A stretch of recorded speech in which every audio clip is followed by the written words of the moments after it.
పరిస్థితి ఇలా ఉంటే మరోపక్క 21 నియోజకవర్గాల్లో వీళ్ళ అభ్యర్థులు నిలబడిన దగ్గర మాత్రం వీళ్ళకి గ్లాస్ సింబల్ ఉంది. మిగతా నియోజకవర్గాలన్నిటిలో కూడా అది ఫ్రీ సింబల్ అయిపోయింది.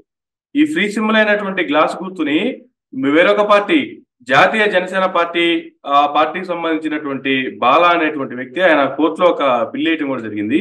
మేము 175 నియోజకవర్గాల్లో పోటీ చేస్తున్నాం కాబట్టి ఆ గ్లాస్ గుర్తు మాకే కేటాయించాలనేటువంటిది ఆ బిల్ యొక్క సారాంశం. ఇది వాళ్ళకి కేటాయిస్తే వీళ్ళ పరిస్థితి ఏంటి అసలు?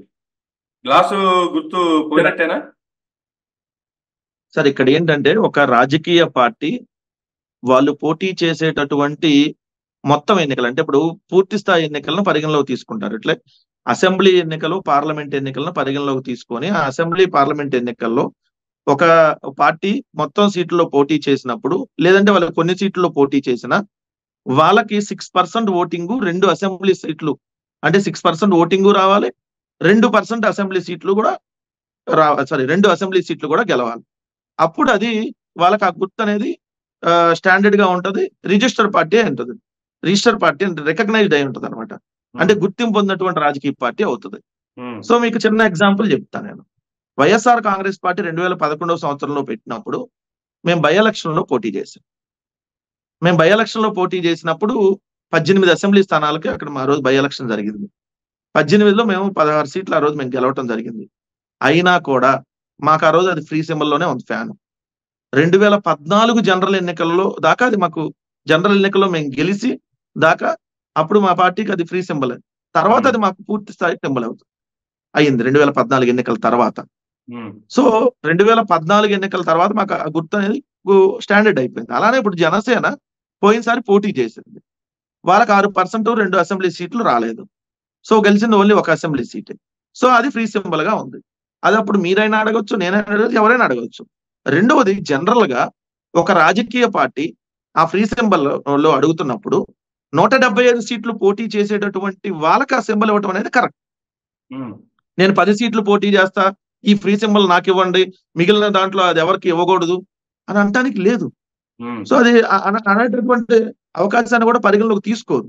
సో ఇప్పుడు జనసేన పోటీ చేసేటటువంటి స్థానాల వరకు ఆ సింబల్ కూడా అసలు ఇవ్వటానికి రైట్ లేదంటున్నారు. ఎందుకంటే ఎవరైతే 175 పోటీ చేస్తారో లేదా మెజారిటీ సీట్లు పోటీ చేస్తారో వాళ్ళకి అది ఆ సింబల్ ని కేటాయించడం కరెక్ట్ అనేది ఎన్నికల కమిషన్ కూడా మేము కూడా అడుగుతుంది. రెండోది ఎందుకు సింబల్ ఇప్పుడు గ్లాస్ వాళ్ళకి ఎటు సీట్ తెలుగుదేశం వాళ్ళే కదా అభ్యర్థులందరూ పోటీ చేస్తుంది, సింబల్ కూడా ఆ సింబల్ మీద పోటీ చేస్తే అయిపోయింది కదా. దీనికి ఎందుకు ఈ సంబడానికి ఊరక గ్లాసు పగిలే కొందికి పదునెక్కిద్ది, గ్లాసు పగిలినాక అతుక్కోదురా బాబు నాయన. ఇప్పుడు గ్లాస్ అనేది గ్లాసు లాగా ఉంటే ఆ గ్లాసులో ఏమన్నా మనం మజ్జిగో లేదంటే టీనో కాఫీనో లేదంటే జ్యూసో పోసుకుంటే ఆ గ్లాస్ అనేది ఉపయోగపడుతుంది. పగిలిపోయిన గ్లాస్ ఎవరికైనా ఉపయోగపడుతుందా? ఆ పగిలిపోయిన గ్లాసు దుర్మార్గులకు ఉపయోగపడుతుంది. అంటే దాంతో ఏమన్నా చెయ్యాలనుకున్న వాళ్ళకి ఉపయోగపడుతుంది. మంచి చేయాలనుకున్న వాళ్ళకి పగిలిపోయిన గ్లాస్ ఉపయోగపడదు కదా. సో పవన్ కళ్యాణ్ పగిలే కొందికి అదేది రాసినాడు కన్నా బుద్ధి జ్ఞానం ఉండదు. డైలాగ్ రాసిన వాళ్ళకన్నా అర్థం అని ఉండాలి కదా. ఆల్రెడీ నీ మొక్కలు ఓ మొక్క ఏమో ఒకళ్ళకి, ఇంకో మొక్క ఇంకొకరికి, ఇంకో మొక్క ఇంకొకరికి అమ్ముకున్నావు కదా ఆల్రెడీ. వాళ్ళందరూ కలిసి మళ్ళీ ఆ డబ్బులన్నీ వాళ్ళందరికి మళ్ళీ నువ్వు డబ్బులు ఇచ్చి దాన్ని అతికియడానికి కుదరదు కదా. సో అయినా నీకెందుకు సింబల్? నువ్వేమైనా పోటీ చేస్తున్నావా? ముష్టేసినట్టుగా 21 సీట్లో పోటీ చేస్తున్నావు. దాంట్లో 11 మంది మళ్ళీ పక్క పార్టీలోంచి వచ్చినటువంటి వాళ్ళు. ఏదైనా ఆ సింబల్ మీద తెలుగుదేశం సింబల్ మీద పోటీ చేయొచ్చు కదా. అంటే పవన్ కళ్యాణ్ కి చంద్రబాబు నాయుడు సూచించేది కూడా ఇదే ఉంటది. ఎటు నీ ఫ్రీ సింబల్ లో ఉంది కదా, తర్వాత ఎటు మీ పార్టీ అన్నట్టుగా కాదు సింబల్ తెలుగుదేశం మీద పోటీ చేయండి అని చెబుతాడు రేపు పొద్దున. అలాంటి కూడా అవకాశం ఉంది. అయినా ఈయనకి ఏముంది, చంద్రబాబు నాయుడు కూర్చో అంటే కూర్చో, ఒంగో అంటే ఒంగో, ఇవాళ వాళ్ళ దగ్గరికి వెళ్ళి ఉండంటే వాళ్ళ దగ్గరికి వెళ్తాడు, ఇవాళ నోరు మూసుకుని కూర్చో అంటే నోరు మూసుకుంటాడు, వాళ్ళ నోరు తెరిచి అరువు అంటే అరుస్తాడు. అంతకుమించి ఏముంది ఈ పవన్ కళ్యాణ్కి? కనీసం బుద్ధి జ్ఞానం ఉండాలి. రాజకీయ పార్టీ పెట్టాడు, ఇంకేదన్నా నడుపుతున్నాడు నాకు తెలియట్లేదు. క్లియర్ గా చూసే వాళ్ళకైతే రాజకీయ పార్టీకి ఎప్పుడైనా కనపడిందా? సో అట్లాంటి వాళ్ళకి సింబల్ ఉంటే అంత పోతే అంత.